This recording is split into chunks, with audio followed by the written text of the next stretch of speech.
Imagine this. It's the 27th night of Ramadan.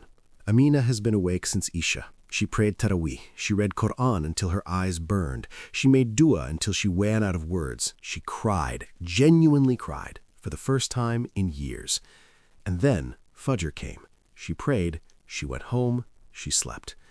And for the rest of her life, she wondered, was that the night? Did I catch it? Did anything even happen? Here's what nobody told Amina. The signs were already there. She just didn't know what to look for. Laylat al-Qadr, the night of power, the night of decree, is described in the Quran as being better than 1,000 months. That's in Surah Al-Qadr, verses 3 through 5. 1,000 months is over 83 years. That is an entire lifetime of worship compressed into a single night. And Allah, in His mercy, hides it in the last 10 nights of Ramadan, so that we search, so that we hunger for it, so that we don't just show up once and walk away. But here's the thing most people don't realize. You may have already caught it. You may have stood in that night without knowing. And there are signs, real, documented, authentic signs that scholars have drawn from hadith and from the experience of the ummah across centuries. 7 of them. And most Muslims have never heard more than 1 or 2. Let's walk through them together. The first sign is the most well-known, and it comes directly from a hadith reported in Sahih Muslim. The Prophet Muhammad, peace be upon him, described that the sun rises on the morning after Laylat al-Qadr without intense rays. It appears pale, almost white, like a dish, not blazing, not blinding, gentle. If you stepped outside after Fajr on one of the odd nights and felt something unusually soft about it, pay attention to that memory. The second sign is stillness in the night itself. Multiple narrations describe the night of Qadr as tranquil, calm in the air, neither too hot nor too cold. The Prophet, peace be upon him, described it as a clear, peaceful night, reported in collections including Musnad Ahmad. Now this isn't a meteorological guarantee, but if you remember a night during the last 10 where something felt different, quieter, more settled, don't dismiss that. The third sign is one almost no one talks about. It is internal. It is the sign of a softened heart. Amina cried during her dua. She didn't plan to. She wasn't performing emotion. Something inside her broke open, in the best way. Scholars like Ibn Rajab al-Hanbali, rahimahullah, have written about the spiritual sensitivity that descends on the believer during Laylat al-Qadr. The heart becomes unusually responsive. Verses that you've read 100 times suddenly land differently. This is not coincidence. This is the angels. This is the ruh, the spirit, descending, as Allah describes in Surah Al-Qadr. When your heart feels unusually close to Allah on one of these nights, that is a sign worth holding. The fourth sign, and this one is profound, is the feeling of ease in worship. On most nights, you fight yourself to pray. You glance at the clock. Your mind wanders. But on some nights, the hours disappear. Taraweeh feels short. Dua flows without effort. You don't want to stop. That ease is not accidental. The Prophet, peace be upon him, said that Allah makes the doors of heaven open on blessed nights, and the worship of the believer is facilitated. When worship feels like water flowing downhill, effortless, natural, pay attention.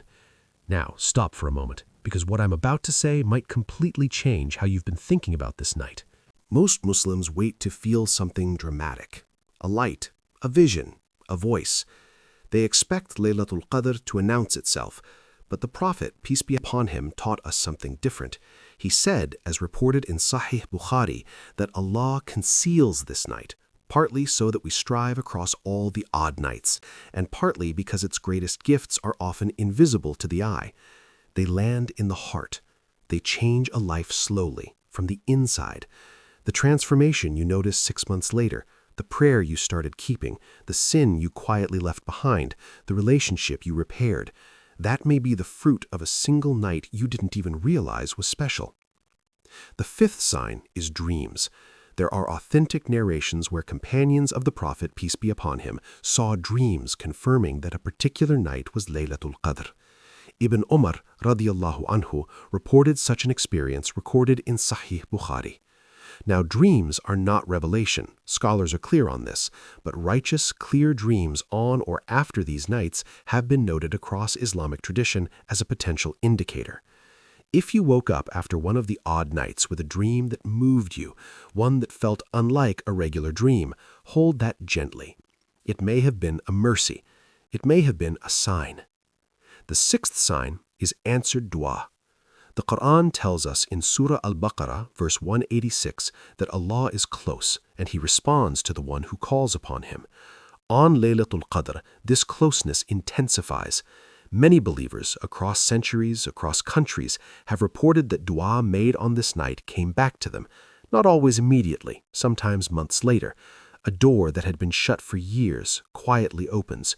A situation that seemed impossible resolves. If you look back at a dua you made during the last 10 nights of a past Ramadan, and then look at where your life went afterward, you may find a sign you missed at the time. The fifth sign is perhaps the most beautiful, and it is this: you didn't want the night to end. Amina, sitting on her prayer mat at 3 a.m., didn't reach for her phone.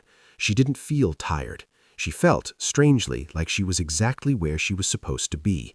There was no place else she wanted to be. That pull, that sense of belonging in the presence of Allah is not something the nafs manufactures on its own. That is a gift. That is a mercy. That is a sign. Laylat al-Qadr doesn't always look like what we imagine. It rarely comes with drama. It comes quietly, like rain on a still night, and most of us are already asleep by the time we realize it has passed. But here is the hope, and there is always hope in this deen. Allah did not hide this night to frustrate us. He hid it to invite us, to give us 10 nights instead of 1, to give the struggling Muslim a chance even if they missed the first 5. Surah Al-Qadr is only 5 verses, short, precise, but it tells us everything.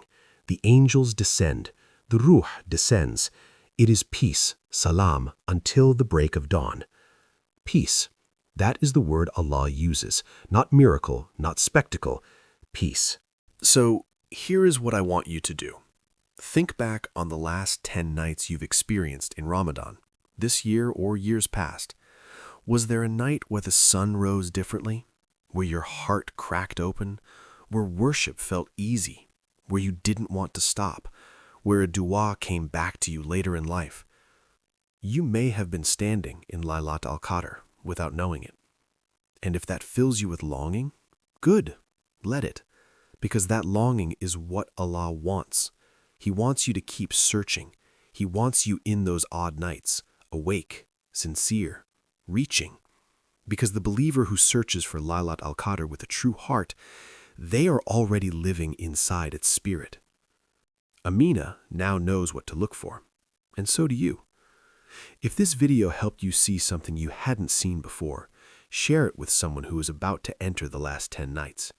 And if you want to go deeper into the signs and wisdom of Ramadan, the next video is waiting for you. May Allah grant us Laylat al-Qadr, and may He let us know it when it comes.